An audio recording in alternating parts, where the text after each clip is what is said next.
Vamos con Víctor Ronquillo, que está aquí con nosotros. Víctor, buenas noches. Hola, buenas noches. Un gusto saludarlos a todos.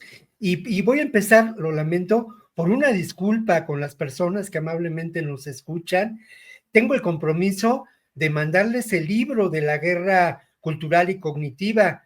Les voy a pedir a todos dos cosas. Una, que tomen en cuenta que me enfermé de gripa muy fuertemente. Y la otra, miren, mi teléfono es 55 54 06 24 73 y no me importa dárselos porque estamos entre amigos, colegas en una comunidad. Entonces, 55 54 06 24 73. Mándenme su número para yo mandarles por WhatsApp esta semana el libro.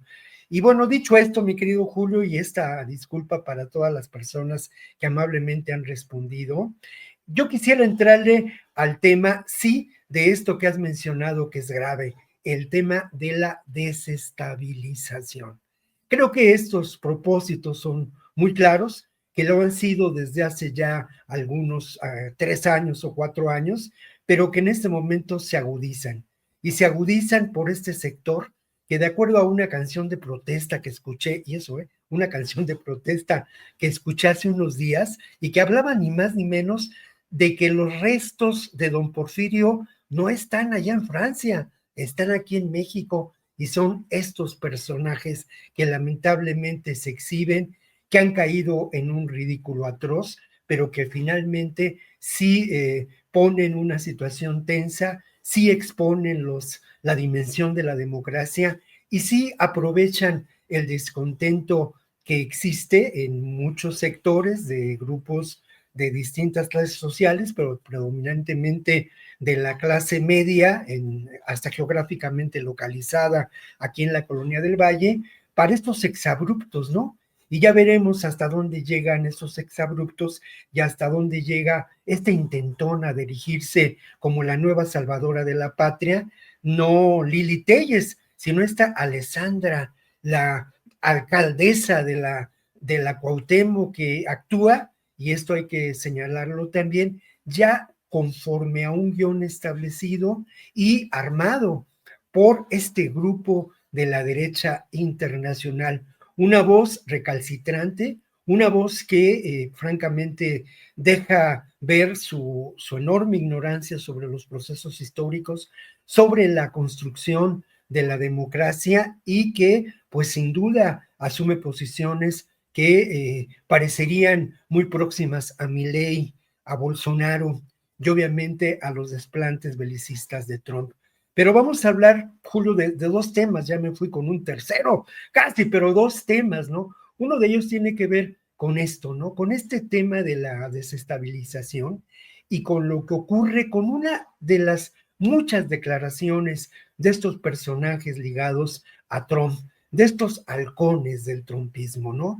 Y esta declaración es la del jefe de la DEA, la del jefe de la DEA, que después de la confesión de culpabilidad del Mayo Zambada, habla de algo que me parece es muy importante subrayar. Y eso es que hay que desmantelar a los cárteles del crimen organizado, a los grupos terroristas. Y esta palabra, ese desmantelar, a mí me viene muy bien y entra perfectamente en este rompecabezas de lo que ocurre en Sinaloa. ¿Por qué razón? Porque al final de cuentas, desde el secuestro, desde la captura, desde esta acción de la detención del Mayo Zambada, es evidente el injerencismo, la actuación de pues agencias internacionales de Estados Unidos en connivencia con un grupo del cártel de Sinaloa enormemente debilitado en un conflicto que tenía ya algunos años, ¿no? Y esta realidad ahora vemos que deviene en muchas otras acciones políticas, en muchas otras acciones belicistas y que tienden en este momento en Sinaloa y particularmente en la zona del centro de Sinaloa en llamas. Y esto es una realidad muy preocupante. ¿Acaso no conviene a estos intereses en la perspectiva, entre comillas, de desmantelar al grupo terrorista considerado por ellos así del cártel de Sinaloa toda esta guerra que se fraguó?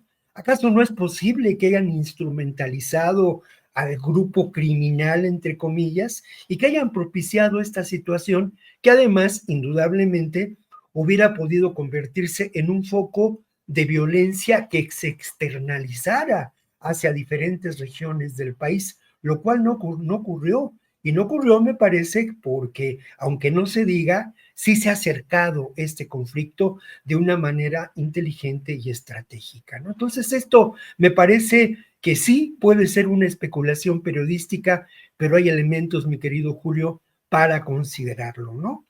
Sí. En otro tema, Julio, bueno, no sé, perdona, Julio, perdona, No, ibas a adelante, decir algo, adelante, Víctor. hermano.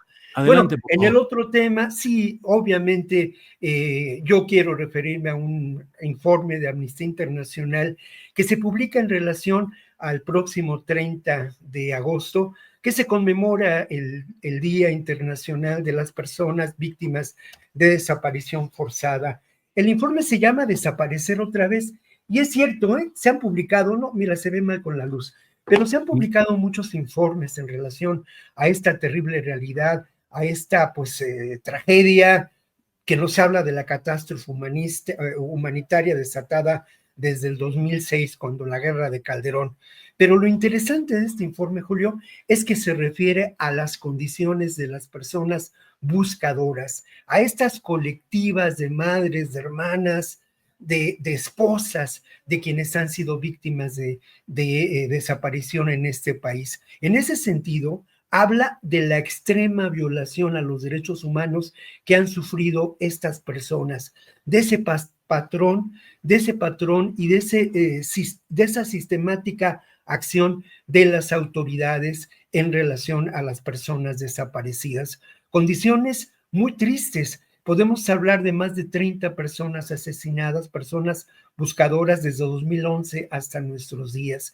Y ese patrón sistemático de violación a los derechos humanos comienza con la negación de los hechos y luego lleva adelante formas de discriminación, sobre todo en el caso de las mujeres, que son mayoría de las buscadoras en este país, de lo que podemos considerar expresiones brutales de discriminación. Y luego, lo peor de todo esto, pues es esta consideración como aceptada ya de manera natural, entre comillas, de que las buscadoras tienen que realizar esta acción y esta labor que las autoridades son incapaces de realizar, ya sea por negligencia, ya sea por complicidad o ya sea por una vinculación directa con el crimen organizado, como ocurre en muchos estados de nuestro país. Hace algunos años, Julio, en las primeras marchas que conmemoraron el 10 de mayo con la presencia de las madres buscadoras, quizá la primera, a mí me tocó estar en Monterrey con ellas y darme cuenta de dos cosas que ahora recuerdo y que siguen pues emocionándome, ¿no? Por un lado, cómo estas madres, a partir del amor, tenían una acción pues política, una acción francamente admirable, ¿no? De convicción por encontrar a los suyos. Y por otro lado, el darme cuenta en esa misma marcha, que fue de las primeras que se realizaron el 10 de mayo, o la primera quizá, el darme cuenta de cómo se habían convertido en un interlocutor político ante el poder. Y esto me parece que también es determinante, ¿no? Y esto me parece que nos hace pensar en la urgente necesidad de cambios, de verdaderas, de una transformación de fondo, del regreso de una estrategia que se llevó a cabo durante la época de Alejandro Encinas como subsecretario de Derechos Humanos, de mi amiga Carla, que ahorita se me escapa el nombre, al frente de la Comisión Nacional de Búsqueda, y que lamentablemente durante una etapa del gobierno de López Obrador se limitó esta acción política y se limitó justo también en coincidencia cuando en otro asunto muy importante, pues Encinas topó con el ejército mexicano, Julio. Estos son un par o tres de los temas con los que yo quería pues compartir este espacio contigo y con las personas que nos escuchan. Muy bien, Víctor, pues muy agradecidos de esta reflexión que realizas en un día en el cual vale mucho el estar atentos de lo que está sucediendo porque eh, creo que hay que estar con los oídos y los ojos atentos para poder ver el contexto y no solamente lo inmediato. Así es que, Víctor, pues como siempre, muy agradecidos de poder contar con tu participación.